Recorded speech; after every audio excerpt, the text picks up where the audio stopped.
Saudi में 9 भारतीय की मौत। नमस्कार, स्वागत है आपका हमारे चैनल डेली सऊदी न्यूज पर। खबर शुरू करने से पहले जरूरी जानकारी आपको दे दें कि अगर आप सऊदी में फंस गए हैं, वहां पर नियोक्ता आपको छोड़ नहीं रहा है, आप अपने देश वापस लौटना चाहते हैं, तो ऐसे में आपको पता नहीं है कि आप क्या करें, तो बता दें कि आप घबराएं नहीं। नीचे दिए हुए कॉन्टैक्ट नंबर पे आप कॉन्टैक्ट कर सकते हैं। वहां से आपको जो जरूरी हेल्प है वो मिल जाएगी। कानूनी प्रक्रियाओं के तहत सारी कार्रवाई करके आपको महज 3 से 4 दिन के अंदर खरूज लगाकर वापस अपने देश सही सलामत पहुंचा दिया जाएगा। तो दिए गए नंबर पर आप संपर्क कर सकते हैं। सोमवार को सऊदी अरब में एक भीषण सड़क दुर्घटना में 15 कामगारों की मौत हो गई, जिसमें 9 भारतीय शामिल थे। मृतकों में एक व्यक्ति तेलंगाना के जगतियाल जिले के मेटपाली मंडल से था, जिसकी पहचान कपेली रमेश के रूप में हुई है, जो कि महज 32 साल के थे। भारतीय समुदाय के मुताबिक यह हादसा दक्षिणी बंदरगाह शहर जिजान में उस समय हुआ जब कामगार बस से अपने वर्क प्लेस पर जा रहे थे। इसी दौरान बस एक ट्रेलर से जाकर टकरा गया। बस में कुल 26 वर्कर्स सवार थे, जिनमें से 15 की मौके पर ही मौत हो गई। इनमें 9 भारतीय थे, 3 नेपाली और 3 घाना के नागरिक शामिल थे। सूत्रों के अनुसार इस हादसे में तेलंगाना के 2 नागरिक समेत 11 कामगार गंभीर रूप से घायल हुए, जिनका अस्पताल में इलाज जारी है। बता दें, सऊदी अरब में सड़क दुर्घटनाओं की संख्या में हाल के वर्षों में यूं तो कहा जाता है कि महत्वपूर्ण कमी आई है। 2016 में सड़क दुर्घटना में मृत्यु दर 9,311 थी, जो प्रति 1 लाख लोगों पर 28.8 के बराबर थी। वहीं 2021 तक यह संख्या घटकर 6,651 की हो गई थी, जो प्रति 1 लाख लोगों पर 8.5 थी। इस प्रकार 5 वर्षों में लगभग 35% की कमी दर्ज की गई थी। इस सुधार का श्रेय सऊदी अरब द्वारा सड़क सुरक्षा में सुधार के लिए उठाए गए विभिन्न कदमों को दिया जा सकता है। सरकार ने एक मंत्री स्तरीय समिति का गठन किया, जिसमें स्वास्थ्य, परिवहन, वाणिज्य, मीडिया, नगर पालिका, ग्रामीण मामलों और आवास, संवाद और सूचना प्रौद्योगिकी और शिक्षा मंत्रालयों के प्रतिनिधि शामिल हैं।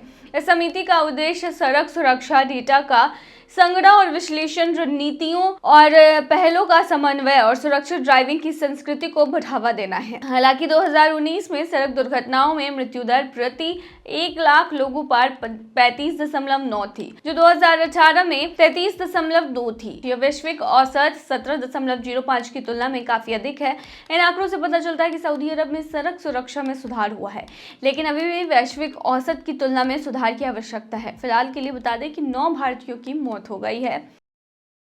रमजान से पहले जिद्दा में बंद हुआ होटल, आखिर क्यों? चलिए बताते हैं डिटेल में। सऊदी अरब के जिद्दा में अफसरों ने अल सलाम नगर पालिका में एक बिना लाइसेंस वाले होटल को बंद कर दिया। अफसरों ने कहा कि ये होटल खाने पीने की चीजों को बनाने में साफ सफाई नहीं रखता था। ये होटल रमजान के दिनों में समोसे और दूसरे खाने की चीजें बनाता था। एक अभियान के तहत साइट को बंद कर दिया गया है और 2.7 टन से ज्यादा असुरक्षित खाने पीने की चीजों को जब्त कर लिया गया है। इलाके में खाद्य सामग्री की जांच करने वाली टीम मौके पर पहुंची और गंभीर स्वच्छता उल्लंघनों की रिपोर्ट तैयार की। अफसरों के मुताबिक स्वास्थ्य प्रमाण पत्रों की कमी वाले मजदूरों की तरफ से प्रचार किया जा रहा था। होटल के पास जमा हुआ कचरा मिला है। होटल में टूटे हुए और खराब सामान मिले। खाने पीने की चीजें जमीन फर्श पर पड़ी थी। इसके अलावा साइट पर सीवेज नालियां खुली हुई थी। कोई कीट जाल या एयर कर्टेन नहीं थे। इसके अलावा कई दूसरे खाने पीने वाली चीजों को गलत तरीके से रखा गया था। छापा मारने के बाद 1750 किलो आटा और बांटने के लिए तैयार 1000 किलो पहले से पैक किए गए समोसे की शीट को जब्त किया गया। इसके बाद होटल को बंद कर दिया गया। नगर निगम के अफसरों ने स्वास्थ्य नियमों को लागू करने के लिए चल रही निगरानी की अहमियत पर जोर दिया है। उनका कहना है कि यह रमजान से पहले जरूरी है। इन सभी कोशिशों का मकसद सार्वजनिक स्वास्थ्य की सुरक्षा करना और पूरे शहर में खाने पीने की चीजों को लेकर उनकी सुरक्षा मानकों को बनाए रखना है। अफसरों ने इलाके के लोगों से किसी भी उल्लंघन की रिपोर्ट करने की गुजारिश की है, ताकि होटलों और दुकानों में खाने पीने की चीजों को लेकर उनकी क्वालिटी बरकरार रखा जाए। 1 फरवरी से उम्रा करने नहीं जा पाएंगे इस देश के लोग। कौन से देश है, किसकी बात कर रहे हैं हम, चलिए बताते हैं वीडियो में डिटेल में। देखिए, हाल ही में सऊदी अरब ने उम्रा के लिए आने वाले लोगों के लिए कुछ टीके की जरूरत कर दी है। ऐसे में एक देश ऐसा भी है जिसके पास टीके की ही कमी हो गई, जिसके वजह से 1 फरवरी के बाद से उम्रा करना उनके लिए मुश्किल हो रहा है। और ये देश और कोई नहीं बल्कि पाकिस्तान है।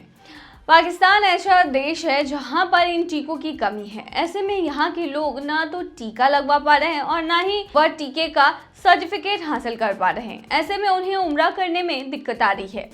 सऊदी अरब ने उम्रा के लिए सऊदी आने वाले लोगों के लिए मेनिनजाइटिस और पोलियो का टीका जरूरी किया था, लेकिन पाकिस्तान ना तो मेनिनजाइटिस टीके का सर्टिफिकेट और ना ही पोलियो के टीके का सर्टिफिकेट दे पा रहा है। पाकिस्तान में टीका न होने की वजह से उम्रा करने वाले लोगों के साथ फार्मेसी मालिकों और अफसरों को भी दिक्कतों का सामना करना पड़ रहा है। दोनों कंपनियों SORP के मेनिनजाइटिस टीके हफ्तों से नहीं है। इससे काला बाजारी शुरू हो गई है। पाकिस्तान में एक टीका 10,000 रुपए तक का बेचा जा रहा है। आसमान छूती मांग के बावजूद सरकार ने इस परेशानी को दूर करने के लिए कोई कदम नहीं उठाया है। पाकिस्तान में जब टीकों की कमी हुई तो नकली टीके लगाए जाने की खबरें आने लगी। ऐसे में अफरा तफरी बढ़ गई। पिछले सप्ताह इस्लामाबाद में संघीय सरकार के पॉलीक्लिनिक अस्पताल में तीर्थयात्रियों को कथित तौर पर नकली टीके दिए गए थे। एक अफसर ने कहा कि मेनिनजाइटिस वैक्सीन रजिस्ट्रेशन को विनियमित करने के लिए कोई व्यवस्था नहीं है और अब जब लोग अपना टीका लेकर आते हैं तो उन्हें मैनुअल तौर पर सर्टिफिकेट जारी किए जाते हैं। पाकिस्तान सरकार के मुताबिक पूरे देश में मेनिनजाइटिस वैक्सीन की कमी है। पाकिस्तान के ड्रग्स रेगुलेटरी अथॉरिटी के एक सीनियर अफसर ने कहा कि परेशानी को दूर करने के लिए अगले हफ्ते हजारों शीशियां मंगाई जाने की उम्मीद है। धार्मिक मामलों के मंत्रालय के सेहत के जानकारों ने संघीय स्वास्थ्य मंत्रालय से टीकाकरण संकट को दूर करने के लिए जल्दी कार्रवाई करने की गुजारिश भी की है। ऐसे में अगर वैसे पाकिस्तानी जो रह रहे हैं पाकिस्तान में और उन्हें टीका नहीं मिलता है मेनिनजाइटिस का या फिर पोलियो का और उन्हें सर्टिफिकेट नहीं मिलता है तो वो सऊदी अरब नहीं जा पाएंगे। हालांकि बता दें ये नियम सभी देशों के लिए है कि अब जो भी उम्रा करने के लिए जाएगा 1 फरवरी से उनके लिए टीके का सर्टिफिकेट मैंडेटरी कर दिया गया है। इसे आपको दिखाना पड़ेगा, जिसकी वजह से टीका लेना बहुत ज़रूरी है। हालांकि पाकिस्तान में टीके की ही कमी है, जिसकी वजह से वो लोग चाह कर भी पैसा होते हुए भी उम्रा करने के लिए नहीं जा पाएंगे। तो ये थी तमाम जानकारी। बने रही ऐसी तमाम खबरों के लिए डेली सऊदी न्यूज़ पर।